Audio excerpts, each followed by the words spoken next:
ask you a few questions. How are you feeling now? How has been the Great. event?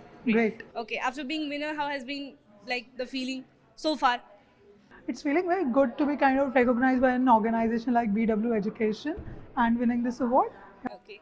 So I'll ask you a few questions about what role education will play in the coming years to align it with Viksit Bharat, as we now have artificial intelligence, new education policy. So how do you see the evolution in the coming years?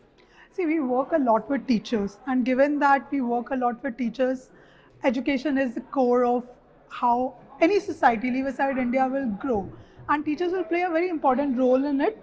And if, whether we have AI or we have any other technology, we cannot miss the role of a teacher in giving good education to the students. AI, etc., can provide knowledge, can provide understanding, etc. But education is not just that. Education goes much beyond that.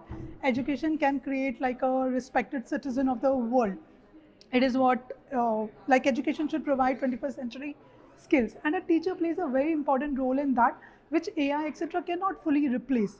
What AI etc. can do is provide more support to the teachers, so that teachers are able to do their work better. They are able to provide the kind of personalized attention which the kids etc. need. And the policies etc. like the NEP policy etc. are very good inputs in that direction. Okay. So when we talk about AI, it comes with a lot of risk as well. So what ethics do you think that students should follow while using AI in education? So more than students, it's also about parents and teachers or the adults in general to be aware of how to coach students about how to use it. Like one very basic thing is AI is not always right. It's not like if ChatGPT has told you something that is sacrosanct. So how to make the distinction between what's right, what's wrong, how do you question AI more to understand what you're trying to understand. Those are the basic things which as adults we should definitely try to coach students on.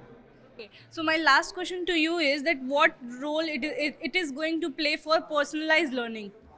It's going to be amazing for personalized learning if used well by the teachers. If teachers are just using it for the sake of it to create lesson plans, etc., then it will not be of as much use as the potential is. But if a teacher is able to understand a student and ask the relevant questions with any AI tool in terms of how should I engage the student, if the student has answered this thing wrong, how should I address that particular misconception? If the teacher is asking the right prompts to the AI, then the teacher will get the right inputs and be able to personalize it appropriately. Okay. Thank you for your time, ma'am. Thank you Thank so you. much.